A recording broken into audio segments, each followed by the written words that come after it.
4 مہینے سے افضل۔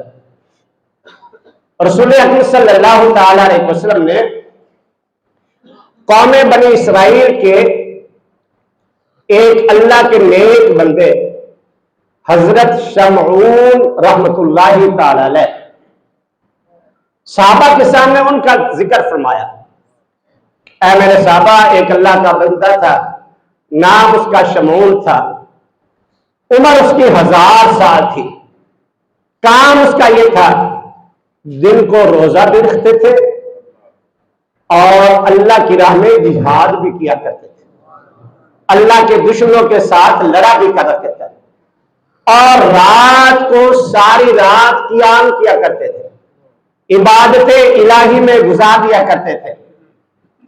اس شمعون نامی آدمی کی عبادت کا تذکرہ صحابہ کرام رضوان اللہ اجمعین نے جب کائنات کے والد صلی اللہ علیہ وسلم کی زبان اقدس سے سنا، دل میں یہ خیال پیدا ہوا، کاش ہماری بھی اتنی لمبی عمر۔ یاد رہے کہ ویسے مالی اعتبار سے یہ حکم نہیں بھئی ایک دوسرے سے آگے بڑھو، بھی اس کی کوٹھی ایسی ہے تو چاہے قرضہ بھی لینا پڑے تو اس سے بھی اچھی کوٹھی بناؤ، لیکن نیکی میں حکم یہ ہے فاستبقوا الخیرات، اے میرے بندے ایک دوسرے سے آگے بڑھنے کی کوشش کرو، آگے بڑھنے کی کوشش کرو۔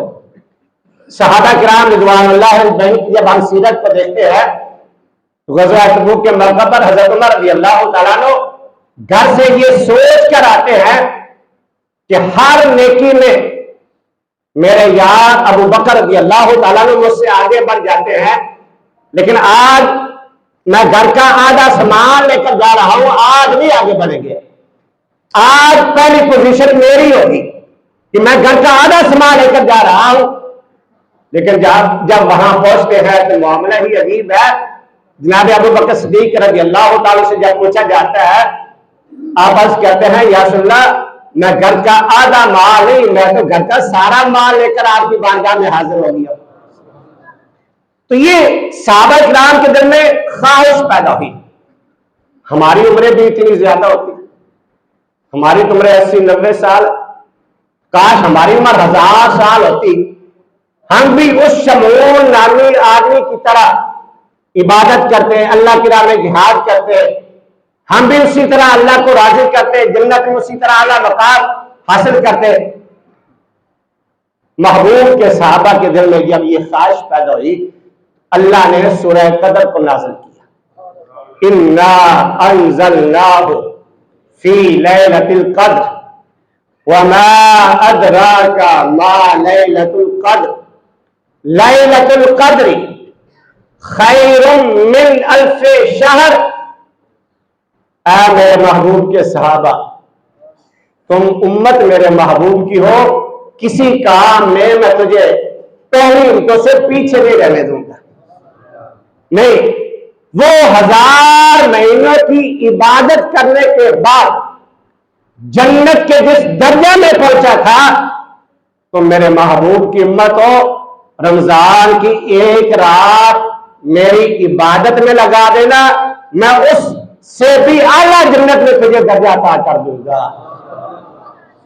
اور کائنات کے والد صلی اللہ علیہ وسلم ارشاد فرماتے ہیں، من قام لیلۃ القدر ایمانا واحتسابا غفر له ما تقدم من ذنبہ، جو آدمی شب قدر عبادت میں گزار دیتا ہے، اللہ اس کے سابقہ سارے گناہوں کو معاف فرما دیتا ہے۔ تو وہ نبی کریم علیہ السلام کے فرامین کے مطابق تو آخری عشرہ کی 5 راتوں میں سے کوئی ایک رات ہے، 21ویں، 23ویں، 25ویں، 27ویں اور 29ویں، جن میں 3 گزر چکی ہیں، 2 باقی ہیں۔ ہمیں زیادہ سے زیادہ کوشش کرنا ہے ان راتوں کو یاد الہی میں، عبادت الہی میں گزارنا ہے۔ اس جگہ پر رمضان میں ایک خاص شے جو ہے وہ ہے کہ رمضان ماہ قرآن ہے، رمضان قرآن کا مہینہ ہے۔ اللہ تعالیٰ جل جلالہ نے رمضان کی عظمت اور شب قدر کی عظمت دونوں کو قرآن کے نزول کے ساتھ جوڑا ہے کہ رمضان کا مہینہ اس لیے فضیلت والا ہے، شہر رمضان الذی انزل فیہ القرآن، چونکہ اس میں اللہ کا کلام قرآن نازل ہوا ہے۔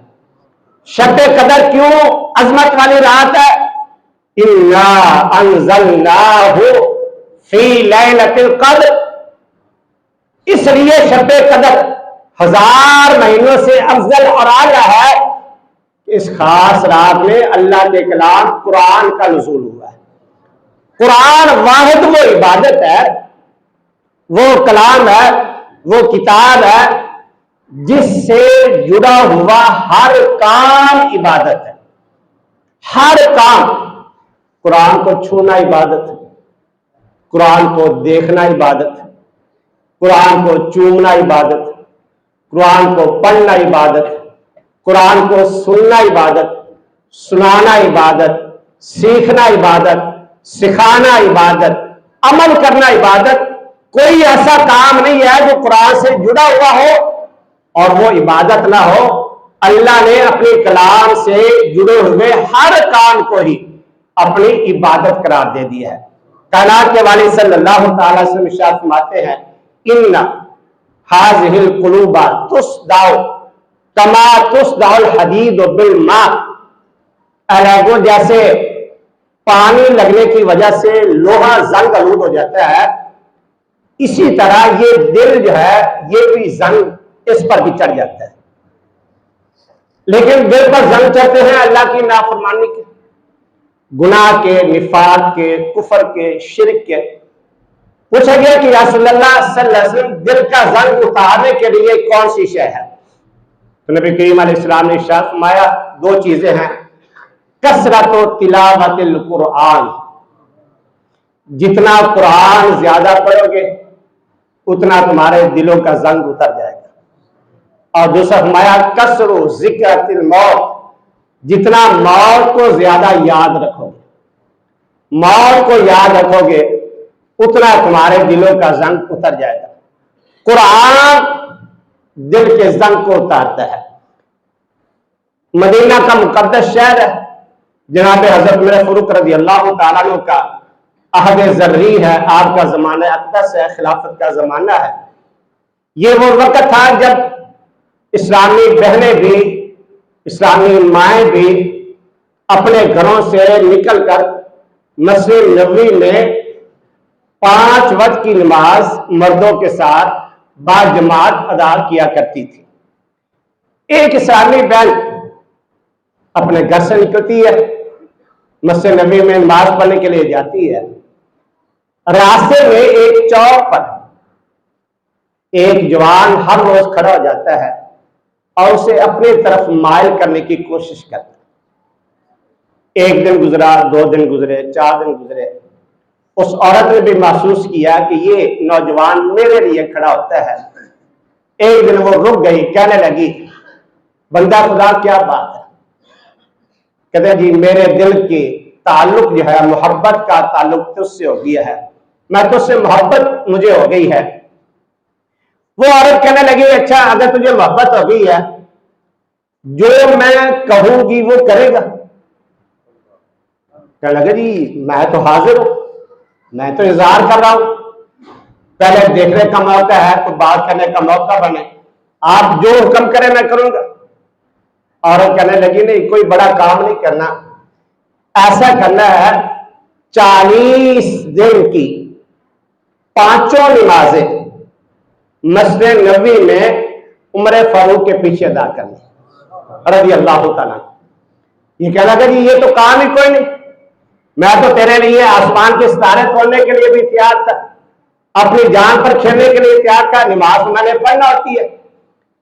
کہنے لگی اچھا اگر یہ تو کام کر لے گا، 40ویں دن جب عشاء کی نماز ادا کر کے تو واپس آئے گا، پہلے تو میرا انتظار کرتا ہے، پھر میں چوک میں تیرا انتظار کروں گی، جو تو کہیں گی میں کرنے کے لیے تیار ہوں گی، کہیں جانا ہوگا، نکاح کرنا ہوگا، جو تیرے دل کی خواہش ہوگی میں پوری کروں گی۔ اس بندہ خدا نے جناب عمر فاروق رضی اللہ تعالی عنہ کے پیچھے 5 وقتہ نماز با جماعت ادا کرنا شروع کر دی. لیکن وہ امام بھی میرے جیسا کوئی گناہگار نہیں تھا. وہ امام بھی وہ تھے کہ کائنات کے ولی شاہ فرماتے ہیں لو کان بعدی نبی لکان عمر ابن الخطاب. اے لوگوں، اگر میرے بعد کسی نبی نے آنا ہوتا تو میرا غلام عمر بن خطاب نبی ہوتا. کائنات کے ولی فرماتے ہیں ان الشیطان یذل من ذل ان الشیطان یفر من ذل عمر، کہ باقی ساروں کو شیطان گمراہ کرنے کی کوشش کرتا ہے، شیطان پر حملہ آور ہوتا ہے، لیکن میرا غلام عمر وہ غلام ہے جس کے سائے سے بھی شیطان بھاگتا ہے. اتنا اس سے ڈرتا ہے، خوف کرتا ہے کہ کہیں عمر کا سائے ہی مجھ پر نہ پڑ جائے. اب یہ بندہ جناب عمر فاروق رضی اللہ تعالیٰ عنہ کے پیچھے نماز پڑھ رہا ہے. مغرب کی نماز ہے.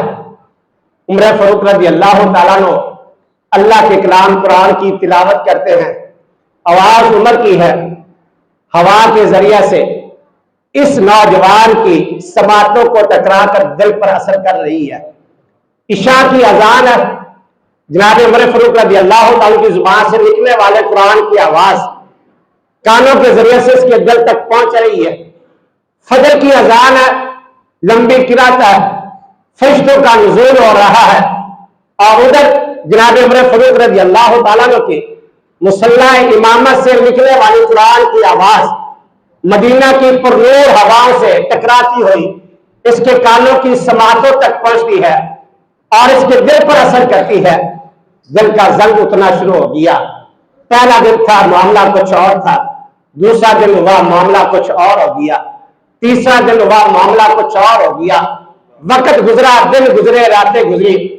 40 دن پورے ہوئے. نماز عشاء با جماعت عمر فاروق رضی اللہ تعالیٰ کے پیچھے پڑھنے کے بعد یہ بندہ خدا جب اس چوک سے گزرنے لگا، وہ بی بی پہلے اس کا انتظار کر رہی تھی. یہ نظریں نیچی کر کے، نگاہیں نیچی کر کے اپنے گھر کو جانے کی کوشش کرتا ہے. وہ آواز دے کر کہتی ہے بندہ خدا، میں اپنے وعدے کے مطابق تیرا انتظار کر رہی ہوں، بتا کیا کرنا ہے؟ نکاح کرنا ہے یا کہیں جانا ہے؟ تو یہ بندہ خدا کہتا ہے اے اللہ کے بندی، نہ نکاح کرنا ہے، نہ کہیں جانا ہے، نہ بھاگنا ہے. بات یہ ہے عمر فاروق نے میرے دل کا تعلق تیرے سے توڑ کر رب العالمین کے ساتھ جوڑ دیا ہے. ان هذه القلوب تصدع، دلوں پر زنگ لگ جاتا ہے.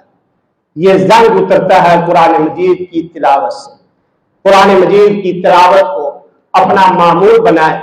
یہ ماہ رمضان چونکہ ماہ قرآن ہے، اس میں کثرت کے ساتھ عام دنوں میں بھی وہ قرآن کی تلاوت ہے، اس کا جو تسلسل ہے وہ ٹوٹنا نہیں چاہیے، وہ باقی اور دائمی ہونا چاہیے.